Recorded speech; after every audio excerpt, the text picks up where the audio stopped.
हाय, hello, नमस्कार. तर मी काल एक फर्स्ट पार्ट टाकला होता. तर त्याच केकचा हा सेकंड पार्ट आहे. तर कस्टमरनी सांगितल्याप्रमाणे मी सेम टू सेम केक केलेला आहे आणि केक आहे चॉकलेट फ्लेवरमध्ये.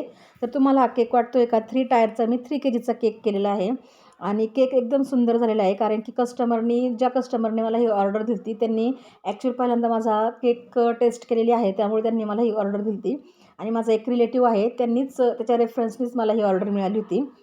केक एकदम सुंदर झालेला आहे. त्यांना खूप हा केक आवडला आणि कस्टमर जो होता तो स्वतः केक घ्यायला येणार होता. त्याच्यामुळे मला थोडासा सेफलीच केक त्यांना द्यायचा होता. कारण की कसं असतं आपण जेव्हा लोकेशन असतं तिथं जाऊन अरेंज करू शकतो केक. तर काही प्रॉब्लेम येत नाही. पण जेव्हा कस्टमर स्वतः आपल्याकडे केक घ्यायला येतो तेव्हा आपण जरा केकला नीट अरेंज करूनच दिलं पाहिजे. टॉवेल्स वगैरे मी व्यवस्थित टाकून वगैरे दिले होते, की कारण की केक हलावू नये वगैरे म्हणून.